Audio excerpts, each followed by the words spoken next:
Olá, Fábio, tudo bem? Boa tarde.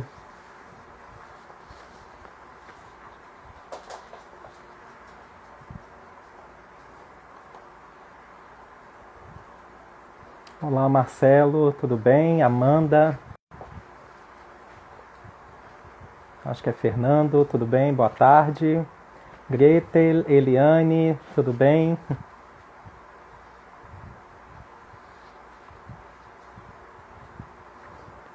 Eliane, já te localizei aqui.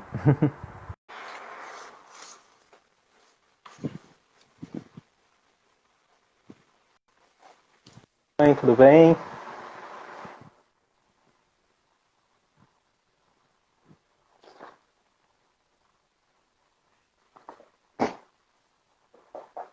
Olá, Elizabeth. Eliane, eu vou caminhar de novo. Olá, Natan, Henrique. Eliane, eu estou te mandando o convite.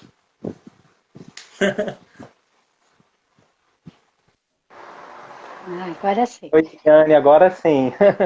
Boa tarde. Boa tarde, tudo bem? Tudo bem, e você? Tudo tranquilo. Obrigado novamente. A gente já tinha feito um teste mais cedo, Sim, né? aham. Eu falei, só faltava não dar certo. Agora fizemos o teste e Sim, agora na hora sim. certa não Fizemos dá o certo. teste na hora certa. Sempre tem esses imprevistos. É. Tem umas pessoas entrando, estão te saudando também. Olá, Mônica. Então sejam Acabei de ver todos minha muito bem. prima. Sim, sim. Todos muito bem-vindos e bem-vindas. Boa tarde. Hoje é a 23ª live desse projeto. Estamos na penúltima semana é, já do projeto de conversas sobre ensino de línguas. Eu acho que assim, essa pandemia, eu costumo falar com os meus colegas também, o único aspecto positivo foi possibilitar, né, que fizéssemos novas amizades, escutássemos colegas que estão um pouco mais distantes, e foi isso que aconteceu, né? Assim, através dessa pandemia que eu conheci a professora doutora Eliane Oliveira, que é a nossa convidada de hoje, acompanhando o trabalho dela frente à coordenação do curso de Letras da Federal de Alagoas, e ela também acompanhando o meu trabalho. E aí, esse assunto não poderia ficar de fora. Uma conversa sobre português como língua estrangeira. Temos muito a aprender. Sempre quando eu penso nesse tema, eu lembro dos textos do professor Almeida Filho, contando a experiência dele, né, do relato aí pós-doutorado no exterior, que não via a presença de português como língua estrangeira nas universidades. Eu tenho certeza que a conversa vai ser muito, muito produtiva. Então, Eliane, eu vou fazer uma rápida apresentação sua.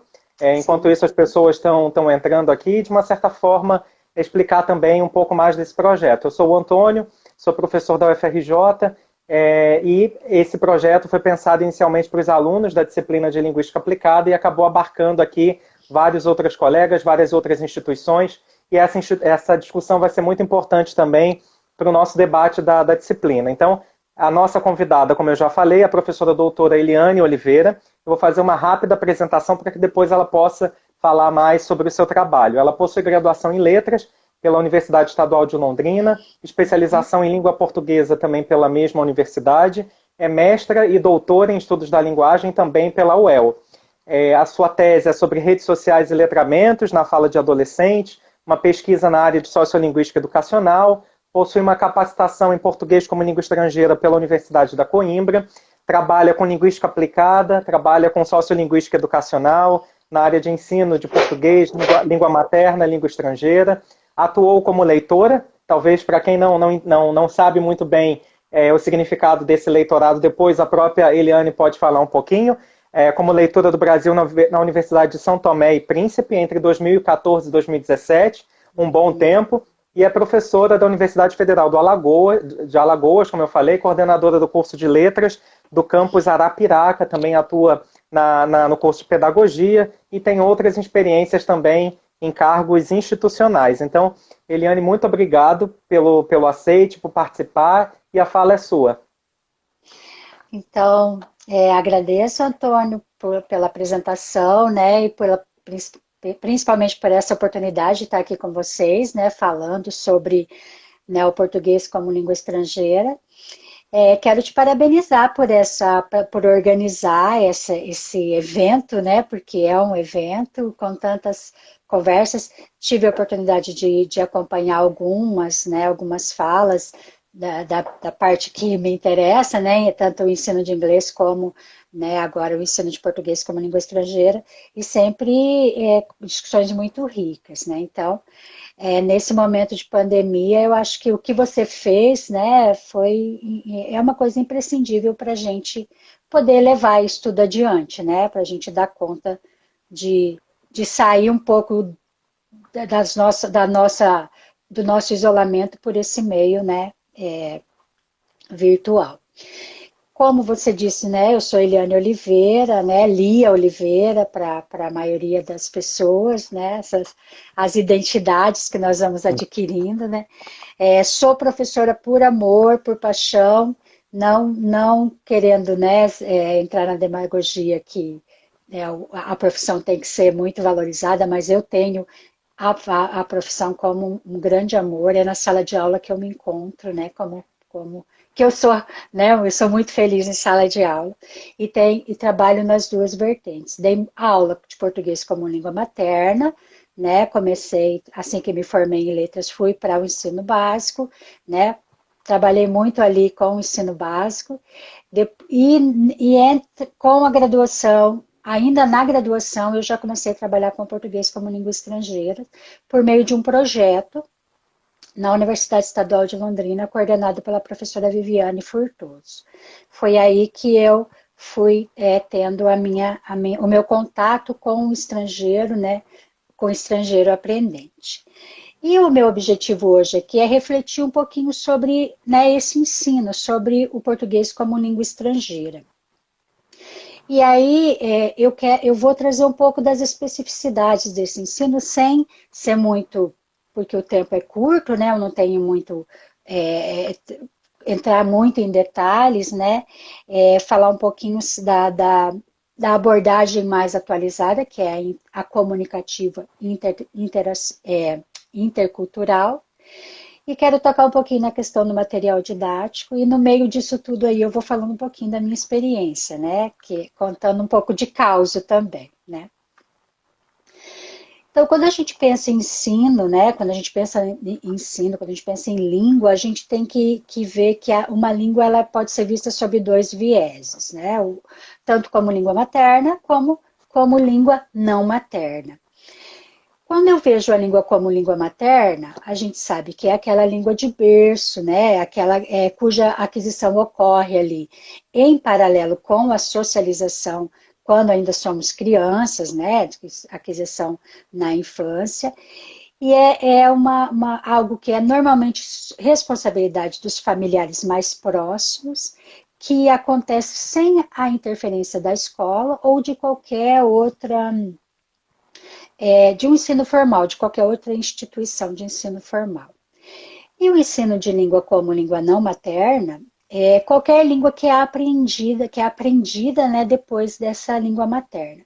Seja de uma forma natural, vivendo num país em que se fala essa língua, como também num contexto, né, formal, na escola. Como a gente tem inglês e espanhol na escola, né, no ensino básico.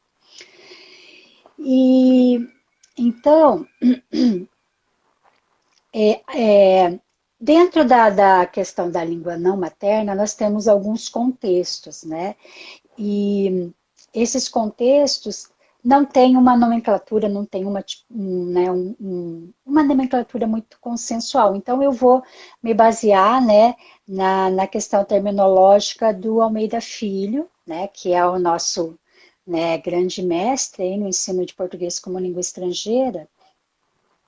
Mas vou trazer aqui uma didática, né, uma divisão didática que foi feita por Batista e Alarcon, que inclusive está num artigo disponível no site da CIPLE, né, que é a Sociedade Internacional de Português como Língua Estrangeira, que elas dividem, né, que o ensino de língua não materna pode ser dividido em 3 contextos, como língua estrangeira, que também é chamado como língua adicional, também língua 2, língua 3, né, como língua segunda, que é aí que há uma diferença de terminologia, principalmente quando se pensa em língua 2, em língua segunda, há uma questão terminológica, ou como língua de herança. Então, esses são os 3 contextos possíveis, dentro dessa nomenclatura que eu estou seguindo, obviamente, para o ensino de português como língua não materna. Eu não vou entrar nas definições, porque não é o nosso foco hoje, a gente não tem muito tempo para isso também.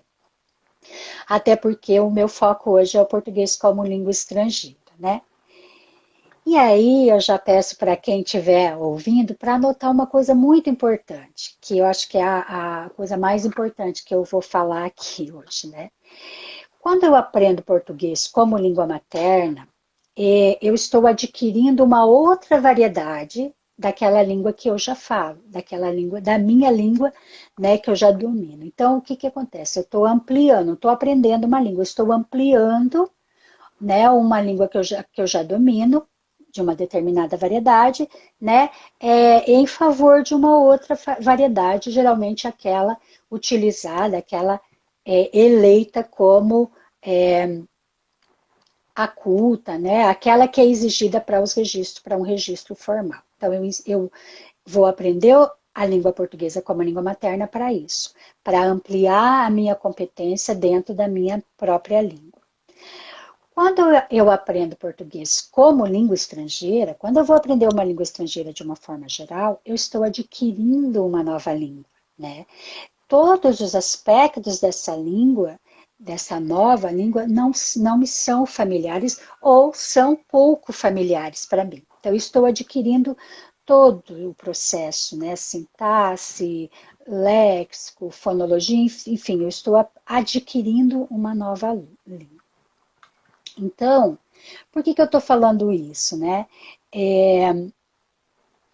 Porque ensinar português como língua materna, e ensinar e aprender português como língua estrangeira são duas coisas bem diferentes, né? Não é a mesma coisa ensinar o português nesses 2 contextos.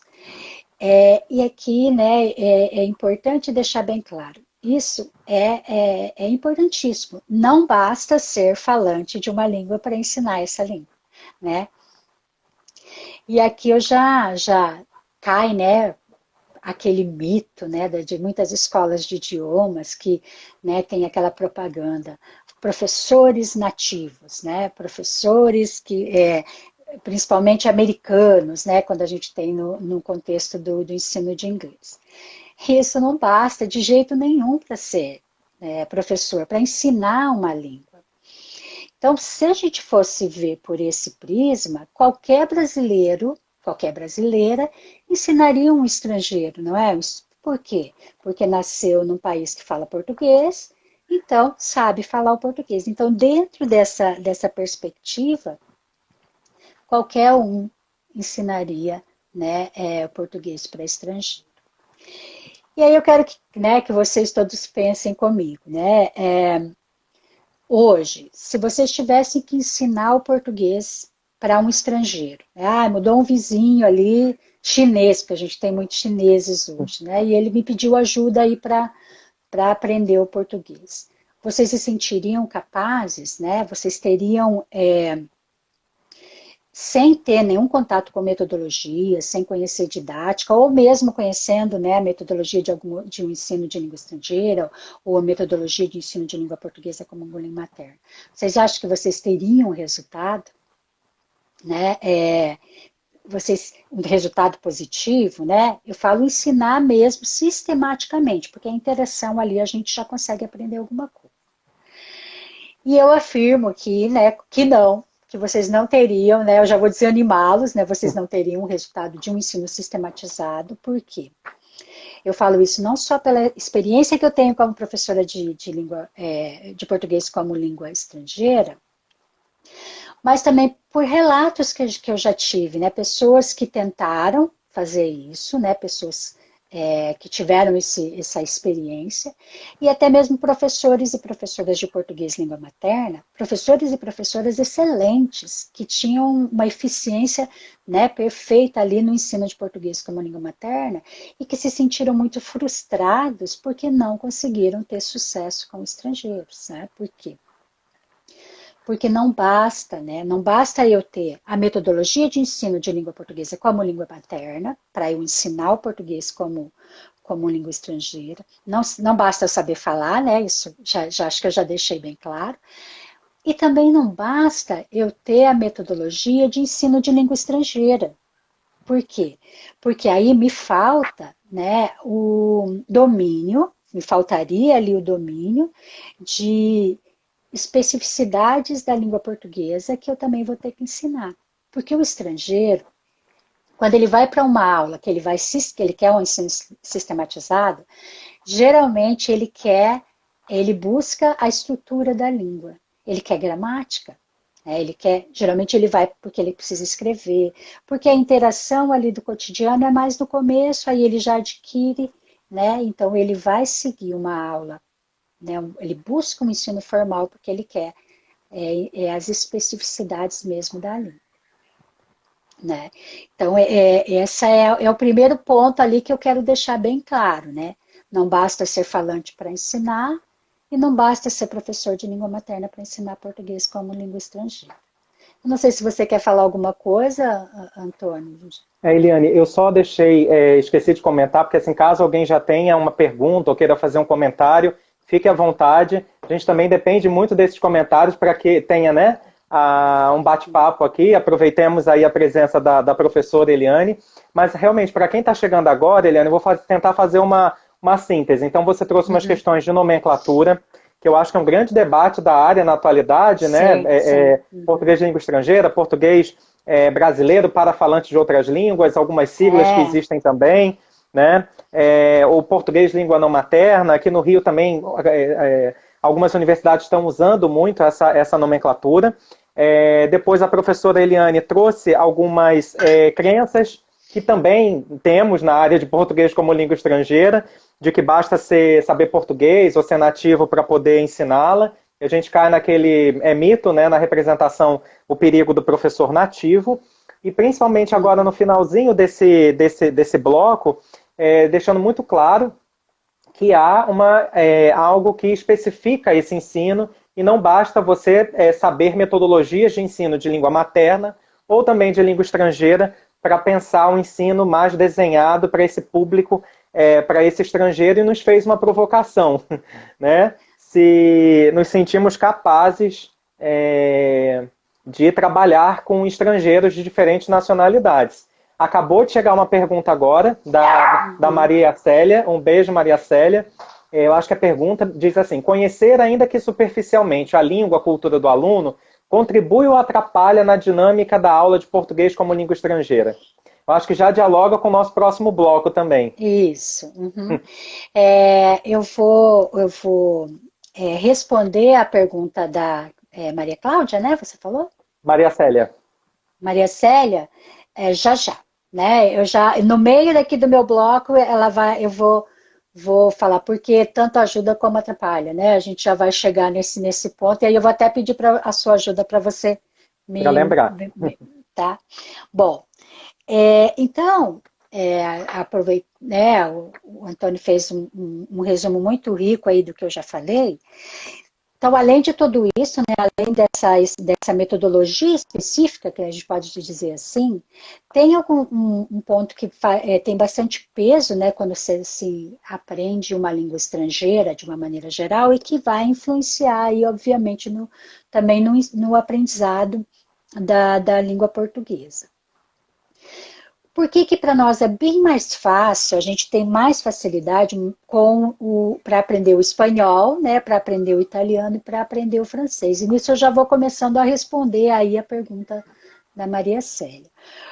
Porque essas línguas, elas pertencem à mesma família, né? A gente tem falando aqui de origem das línguas, essas línguas pertencem à família, a mesma família que é o indo-europeu, e pertencem ao mesmo ramo. né, dentro de pensando numa árvore genealógica, elas estariam no mesmo tronco e no mesmo ramo, que é o ramo itálico, pois essas línguas derivam do latim, né?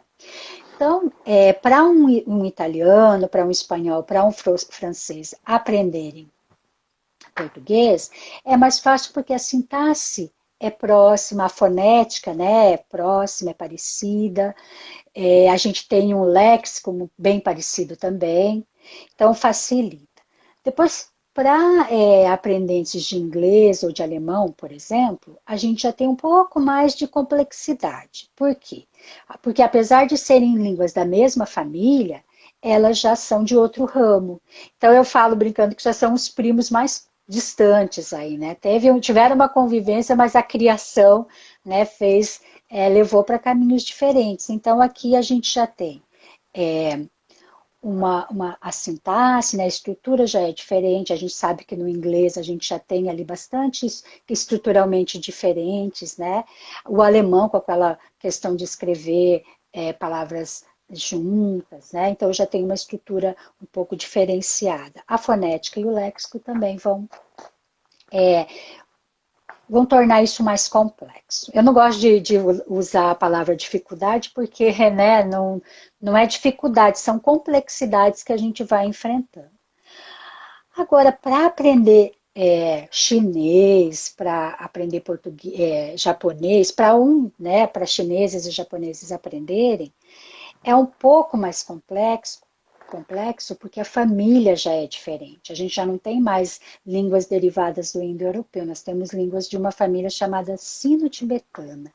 Então eu tenho diferenças muito grandes, né? O alfabeto é diferente, né? A escrita é diferente, a gente tem sons quase impronunciáveis para nós e para eles também, né? Isso interfere muito, mas interfere bastante no ensino de português como língua estrangeira.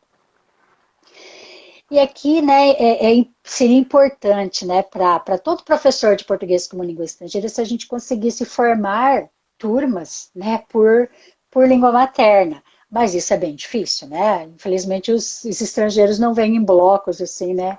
Vem só espanhóis, vem só, né? Não vem em blocos para a gente conseguir ensinar. Então, inclusive na minha última experiência como professora de português língua estrangeira, né, no Brasil, foi em Londrina, em 2013, eu tive uma turma muito heterogênea, de idade, de língua materna e de propósitos também.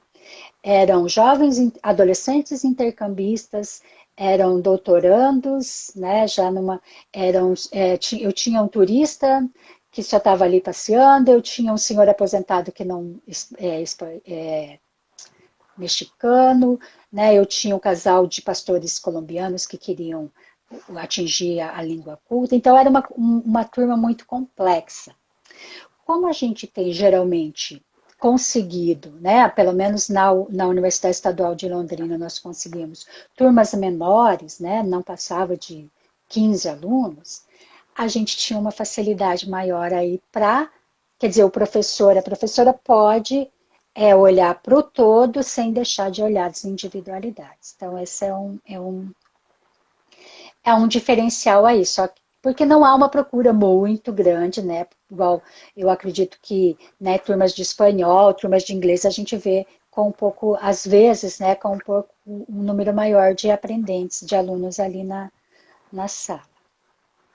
Agora, chegando, né, na pergunta da Maria Célia, o interessante dos casos de língua muito próximas pode ser um problema. É uma facilidade, mas tem um problema que eu acho que você depois vai poder concordar comigo, principalmente no caso do português e do espanhol. Né? Por quê? Porque devido às semelhanças que há entre essas línguas, a comunicação é facilitada. Né? Então, os aprendentes hispanofalantes e brasileiros, eles conseguem interagir relativamente bem. Né? Eles conseguem conversar, né? E isso causa proporciona um fator que a gente chama no ensino de língua estrangeira de fossilização. né? Quer dizer, é um ponto, o aluno chega naquele ponto, ele consegue interagir, ele faz tudo o que ele quer, e aí há um desinteresse de prosseguir, o que gera a interlíngua, né? Que é eu vou até, por isso que eu falei que eu vou pedir para a ajuda do Antônio, né, que eu acho que sabe mais um pouco do portunhol do que eu, né, eu acho que gera eu tive tivemos esses problemas, né, chamando assim, essa problemática em sala de aula com alunos hispanofalantes, de chegarem num ponto e não avançarem mais por conta disso. O que você acha, Antônio? Só, Eliane, para deixar claro, já temos aqui vários comentários e algumas perguntas também, que já eu vou repassar. Mas, assim, para responder também ao seu questionamento, eu também vou aproveitar aqui os comentários de duas professoras, a professora Greta e também da professora Mônica, que também são colegas do espanhol e que mencionaram que tiveram essa experiência de dar aula de português para hispanofalantes e mencionaram essa questão da interferência, que acaba na experiência de ambas, né, interferindo muito. Ou seja, elas falaram isso também a partir da própria prática. E a Mônica chamou a atenção de um aspecto que ela, na verdade, teve de uma certa forma que se reinventar e, ao mesmo tempo, parou para pensar em questões de língua materna que até então ela nunca tinha parado para pensar, né? Na verdade, eu acho que também concordo totalmente com essas duas colegas e com o que você falou, que há um estágio, na verdade, que parece que não vai adiante, não avança, principalmente por uma questão, né, do aparelho fonador, ações que nós realmente temos muitas vogais, no espanhol nem tanto, não tem vogais nasais, mas eu acho também, já que você tocou na questão do portunhol, pelo menos assim na minha área, dos estudos hispânicos, a gente vem também olhando de uma forma diferente para o portunhol atualmente, tentando também desconstruir só essa visão do portunhol como interlíngua, até para valorizar também as produções culturais que já existem nessa língua de fronteira, nessa língua de herança também, né? Mas assim, sabendo diferenciar que, claro, uma coisa é valorizar essa língua de herança, outra coisa, língua de fronteira, de herança, né, que o usuário resolve mencionar, né, o sujeito resolve mencionar que fala portunhol, mas por outro lado a gente não pode deixar que o nosso aluno, seja de português, língua estrangeira ou de espanhol, fique nesse estágio da interlíngua, até porque, como você falou, se é um doutorando, se é um mestrando, se ele vai ter uma vida universitária, ele precisa conviver ali com outros gêneros, né? Eu vou aproveitar já esse momento aqui para te passar uma pergunta que eu acho que já respondeu, do professor José Lira, que não basta, a partir das suas provocações, não basta ser nativo, não basta conhecer metodologias. E aí ele fez um questionamento que é interessante conhecer a língua do aluno, né? Isso você já acabou problematizando. Só que sempre, Eliane, dizem aí, alguns textos acabam colocando isso, né? Eu tive pouca vivência com português como língua estrangeira, que às vezes o professor precisa adotar uma língua de apoio, né? Talvez uma língua mais similar ali, mais próxima aos estudantes. Vou acabar já lendo aqui dois comentários que chegaram e eu te passo de novo a palavra. Chegou uma pergunta da Luiziane, um beijinho, Luiziane, como curiosidade. Assim como os hispanistas e outras comunidades linguísticas, a CLPL tem discutido a questão do plurilinguismo no mercado editorial de livros didáticos e em pesquisas. Essa comunidade seria a CIPLE também, que você mencionou ao início? Eu não entendi a pergunta. Pode repetir? Sim, Luiziane volta a esclarecer para mim. É a comunidade dos países de língua portuguesa? Seria isso? A CPLP? Será que ela quis dizer isso, CPLP? Sim. Uma mera curiosidade, perguntando se também há discussões sobre o plurilinguismo e se isso passa também nos materiais didáticos, porque é uma outra grande crítica, né? Eu acho que em relação aos materiais de português como língua estrangeira, de uma certa forma, eles quase prontos para consumo, né? Naquela visão muito do fabricado para diferentes nacionalidades, e parece que esse mercado não evoluiu tanto. Então, eu vou compilar aqui as outras perguntas, enquanto isso, se você quiser ir desenvolvendo. Bom, Dentro da CIPLE, a gente tem umas discussões, né? As discussões são realmente dentro dessa abordagem que eu falei agora, que eu vou falar um pouquinho, que é intercultural, e a gente entra dentro da questão de olhar para essa língua, de olhar para a língua e cultura como indissociáveis. Então, a gente tem o entendimento dessa questão assim. E aí, isso vai ao encontro do que você falou do portunhol, porque né, a gente tem esse portunhol como uma representação cultural que tem que ser valorizada, né? E foi nesse sentido que eu até pedi para você falar também, para você complementar na visão do espanhol. Em relação aos materiais didáticos, a gente tem um trabalho muito tem debatido muito em relação ao uso principalmente de textos autênticos, né? Quer dizer, você trabalhar no ensino de português como língua estrangeira com textos que existem, né, na vida real. Por quê? Primeiro por causa do CELP-BRAS, né? Depois eu já vou falar um pouquinho sobre isso, que é o exame de proficiência. E porque se para um estrangeiro isso é um problema que tem na aprendizagem de todas as línguas, né? Os textos criados didaticamente para o ensino. Aí você tem um áudio que tem lá, bom dia, né? Bom dia, como vai? E no Brasil, nenhuma variedade linguística é tão lentinha assim, né? A gente sabe. Então, o que se busca mais em relação ao material didático é essa questão de colocar essa língua viva, né? Utilizar a língua viva como fonte didática. Então, essa é a questão. Então, o papel da Sociedade Internacional de Português e Língua Estrangeira, da CIPLE, é realmente trazer essas questões, essas discussões em torno. Tem o encontro, né, tem o congresso, que traz essas discussões todas para serem debatidas e se chegar a um consenso, principalmente em relação ao ensino. Eu vou me adiantar, né, vou me antecipar. Eliane, só para complementar, porque eu acabei não lendo depois a complementação do comentário da Luiziane, ela fez justamente uma alusão a essa comunidade, porque na visão dela, e também pelo que ela falou, assim, existe uma certa crítica do trabalho dessa comunidade, né, dos países de língua portuguesa, porque de uma certa forma mantém ainda uma hegemonia de Portugal e não necessariamente uma visão mais plural, né? E aí por isso só queria complementar o comentário da Luiziane. Então, dentro da comunidade de países de língua portuguesa, é uma questão mais política, né? Por exemplo, cada país vai ter aí o seu órgão de difusão da variedade de língua. No país, a gente tem o Ministério, dentro do Ministério das Relações Exteriores, a gente tem, né, o DPLP, que é o Departamento de Promoção da Língua Portuguesa.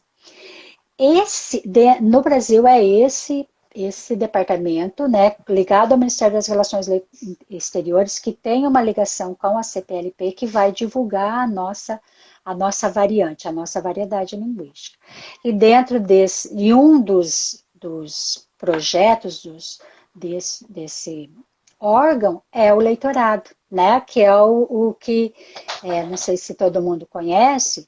O Leitorado Brasileiro é um programa, é um projeto do governo que envia profissionais habilitados em ensino de língua, literatura e cultura para difundir a língua portuguesa, para ensinar a língua portuguesa na variante brasileira no mundo todo. Então, são quase 60 leitores, quase 60, né, leitorados espalhados pelo mundo, fazendo essa função, né, difundindo a variedade brasileira.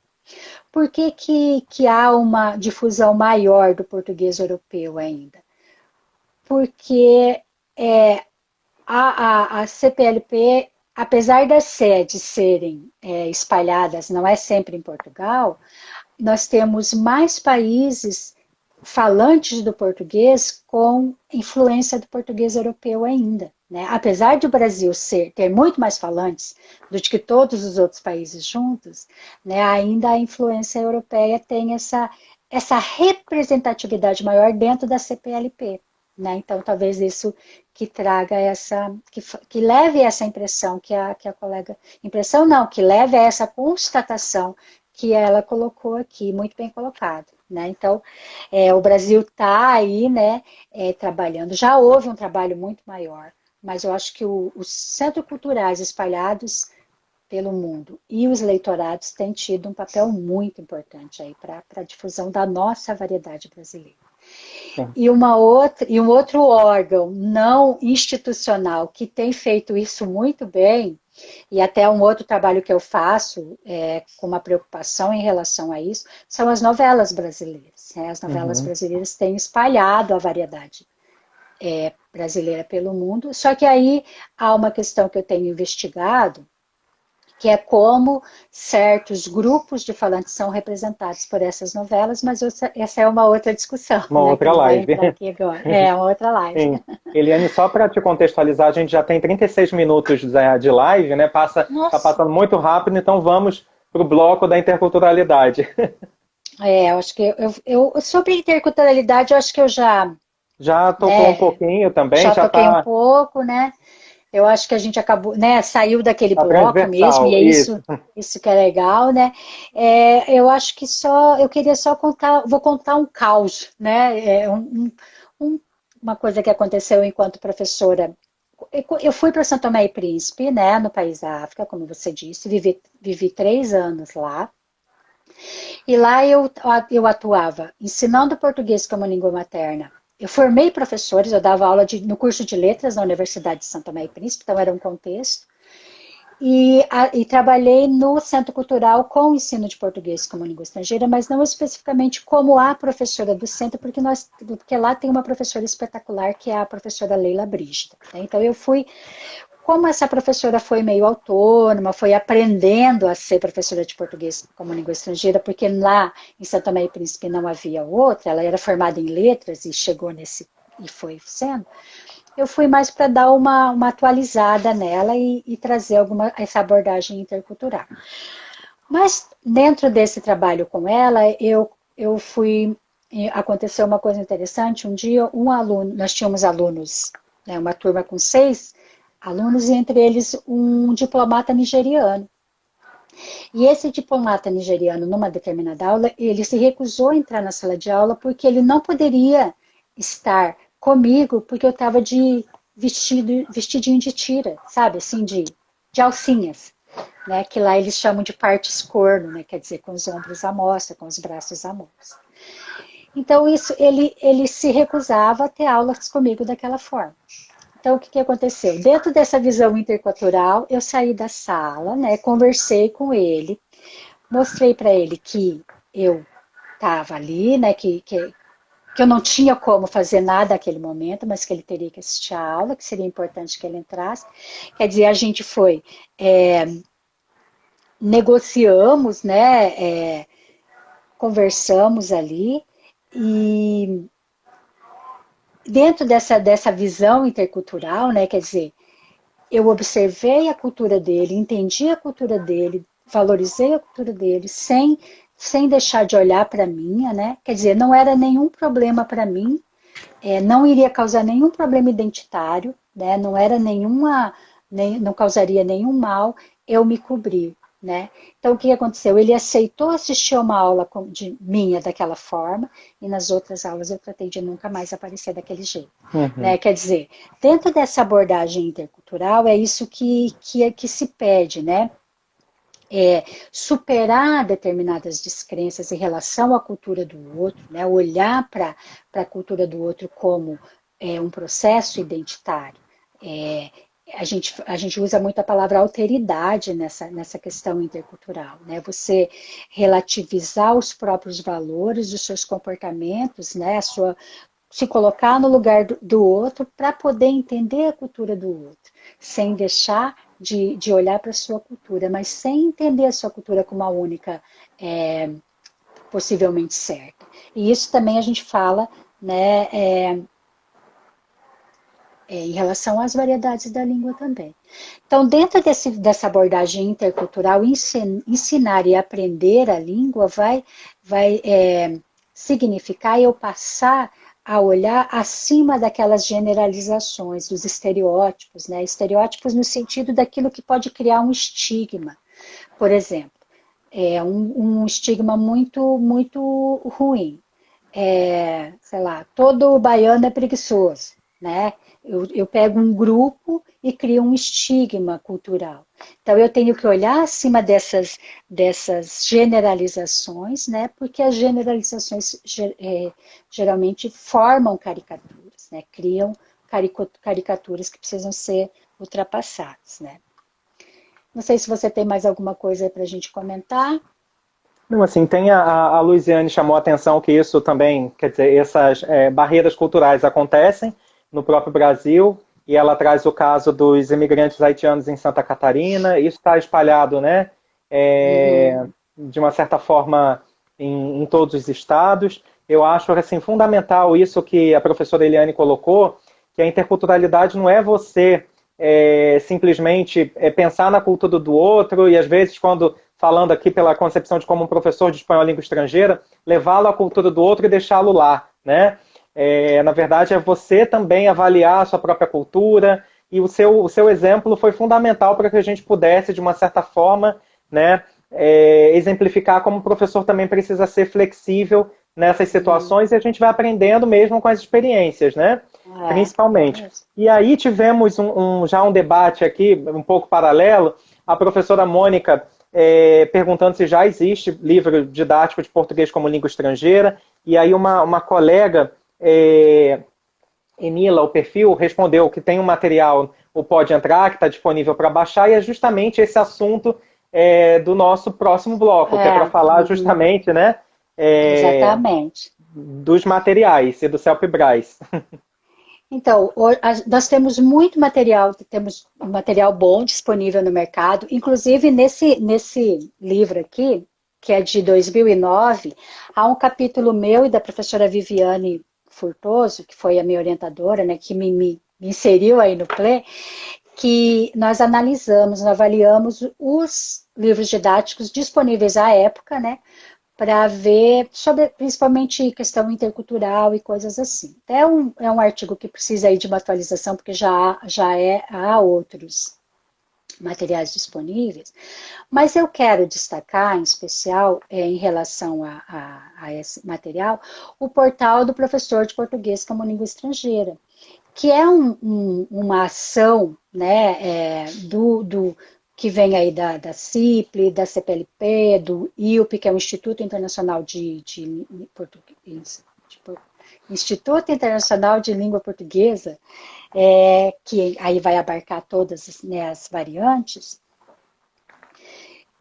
em que se buscou criar unidades, são chamadas de unidades didáticas, né, por todos os países falantes de português, né? Tanto do português europeu, né? De Portugal, do Brasil e dos Palopes e do Timor. Ainda não foram todos os países que colocaram, que inseriram unidades lá, mas já há um material muito rico que pode ser acessado a partir de um simples cadastro. Então, é www.ppple.com.br, desculpa. Né? Então, esse é o site que tem disponível. Eu faço parte da comissão do Brasil, né? Uma comissão era de Londrina, a outra da Bahia, e há muita unidade didática lá criada por mim, né? Então, eu gostaria de convidar todos que têm essa curiosidade sobre o material didático para olhar, né, esse portal. Por quê? O portal ele tem essa especificidade de trazer todas as variedades linguísticas ali, e as atividades são construídas com esse olhar intercultural, entendendo a língua como um construto teórico, né? Entendem a variação como constitutiva de todas as línguas, né? Então, tem são resultado também do CELPE-BRAS, do que a certificação, né, pede. Para quem não sabe, eu estou com tempo ainda, Antônio? Sim, sim, nós estamos chegando aos 45 minutos. Ah, então tá. Só para falar, né, do CELPE-BRAS, que é o exame de proficiência que nós temos em língua portuguesa. Todo estrangeiro que vem para o Brasil para trabalhar e para estudar, ele precisa passar pelo CELPE-BRAS, ele precisa passar por essa certificação e apresentar um certificado pelo menos de nível intermediário para poder, né, realizar essas ações no Brasil. E o exame do CELPE-BRAS é uma coisinha de tão bonito que ele é. Né? É um exame muito rico. É uma prova oral e uma prova escrita. Né? A prova escrita, eles assistem a um vídeo, a um áudio e leem 2 textos e tem que produzir 4 textos a partir né, dessas ações, tudo texto autêntico. É até bem assim, né? É bem complexa a prova. E a prova oral parte de elementos provocadores, você entrega um elemento provocador para o aluno falar a respeito, né? Então é um exame muito, muito bem construído, né? Muito bem elaborado e que tem uma base teórica muito, muito atual, ele é muito fundamentado, né? E aí as unidades didáticas no portal, elas têm também, né, o reflexo desse exame, mas sem ter aquela amarração de, tipo, quando você faz autoescola, que você aprende a passar no teste, né? Quando você vai aprender a dirigir, você aprende a passar no teste e não aprende a dirigir. Mas nas unidades didáticas, a gente tentou não fazer isso, né? Deixar isso mais amplo para o aluno realmente aprender a interagir, né? Para o professor poder usar. O material é gratuito, né? E aí eu sugiro também, né? O material agora a gente já estou, desculpa, me atropelando, né? Mas em relação ao material didático, né? Existe sim, né? As colegas têm razão, né? Inclusive foram construídos materiais para contextos específicos e existe hoje material didático para hispano-falante, para falantes asiáticos, né? Então já há uma produção muito rica. Mas a gente tem que lembrar sempre que o material didático, ele é muito. A gente tem que olhar muito para a nossa turma, e eu nunca vou ter um livro ideal, um material ideal, porque eu vou sempre vou ter que acrescentar alguma coisa aí, né, que a minha turma está precisando. Então, mas a gente tem bons materiais para nos, né, orientar aí no ensino de português como língua estrangeira. E aí, falando em leitura, né, básica, né, além desse livro aqui, que eu já falei, tem um artigo nosso aqui, o livro da professora Viviane Furtoso, né, Eu adoro esse é um livro. livro muito rico. Então, ele é um livro rico, né, que eu indico para leitura. Obviamente, todo aquele material do Almeida Filho, né, o José Carlos de Almeida Filho. Tem um texto dele disponível no site do Museu de Língua Portuguesa, que é maravilhoso. Então, né, quem tiver curiosidade, é só entrar lá no site do museu e entrar lá nos artigos e vocês vão conseguir localizar. E depois eu posso passar, se alguém tiver interesse, né, meu Instagram está aí, esse daí, é só me mandar, né, eu posso responder com com maior detalhamento. O site da CIPLE está em... Licença, só um pouquinho, preciso... Está em manutenção, né? Então, tem muito material lá, muito artigo, muita coisa maravilhosa, só que ainda está em manutenção. Então, em breve vai estar aí no ar para a gente conseguir acessar tudo que tem de bom lá. Olha, eu fui, né? Não sei se eu falei tudo, mas eu gostaria de ouvir se tiver mais alguma coisa para a gente discutir, né? O tempo é curto para tanta coisa, eu adoro Sim. falar, então eu acho que... Eliane, mas foi ótimo, Eliane. Você trouxe os pontos principais. Na verdade, assim, vou só te apontar assim, o que apareceu agora nos últimos comentários. Agradecer a Aline, que eu não tinha falado o nome dela corretamente. ela que chamou a atenção do livro Pode Entrar, que está disponível. Também respondeu uma pergunta de um outro participante em relação ao site, onde estão disponíveis esses materiais. Também disse que no portal do Itamaraty há materiais interessantes. Então, quem chegou aqui por último, a professora Eliane fez aí uma avaliação um pouco dos materiais didáticos disponíveis, né, no mercado, os gratuitos.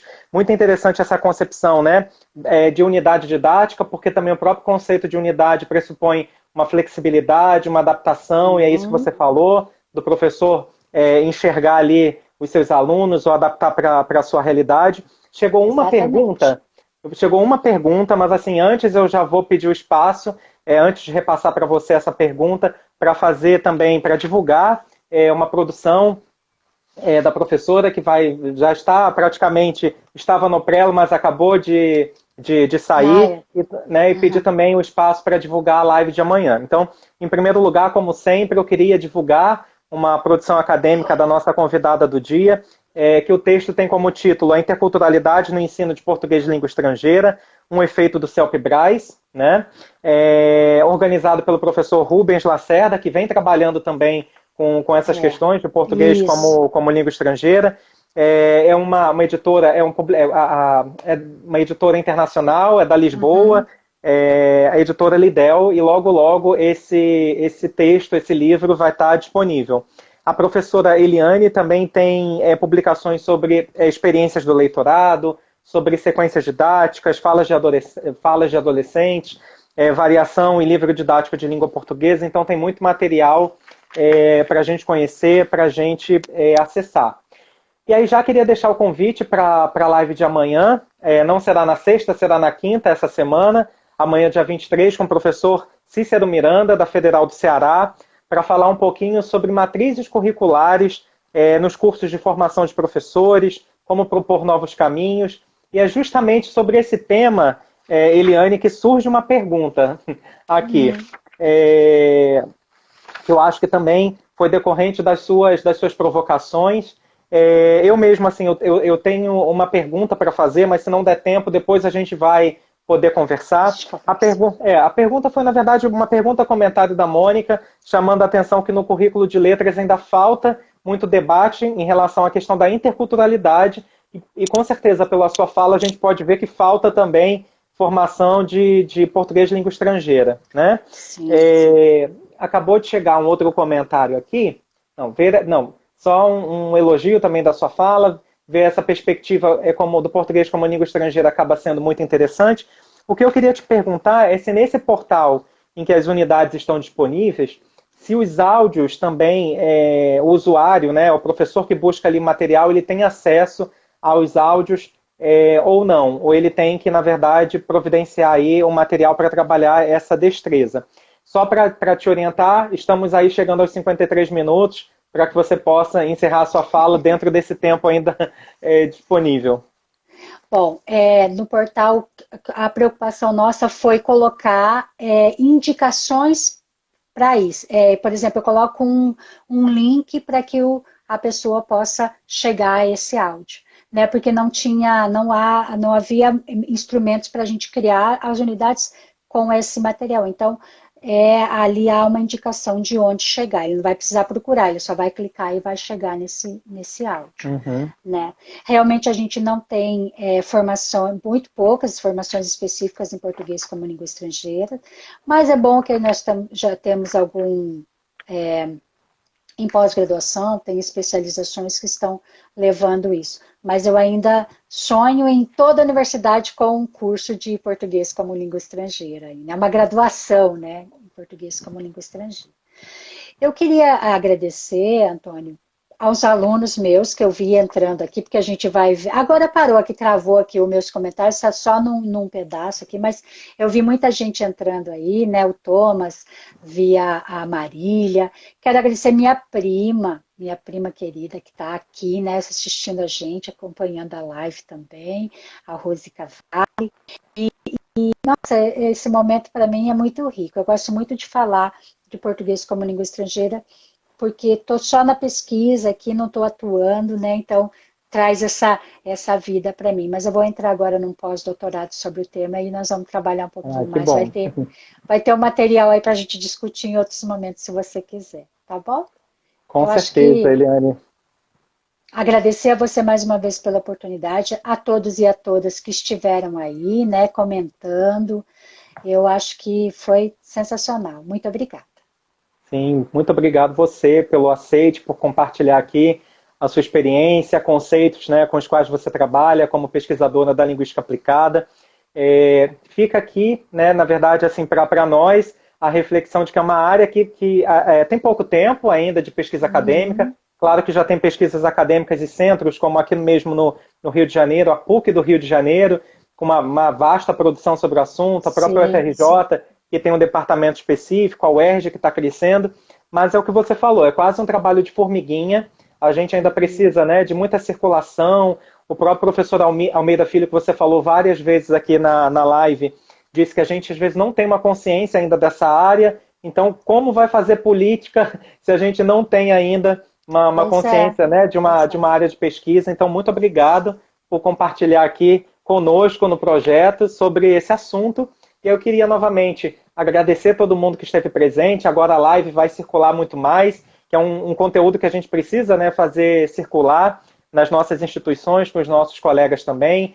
Eu vejo que nos institutos federais, português como língua estrangeira também está crescendo, tem um espaço Ainda positivo bem. de desenvolvimento. A gente ainda não tem concursos específicos, mas É. também vai ser uma rede que vai ajudar no protagonismo que a área merece. Então, obrigado a todo mundo que participou. Tem um comentário que chega agora perguntando das referências. Eu acho, professora, que talvez ou você pode me repassar alguns livros, ou quem tiver Posso. interesse entrar em contato também com a própria professora Comigo. Eliane, Uhum.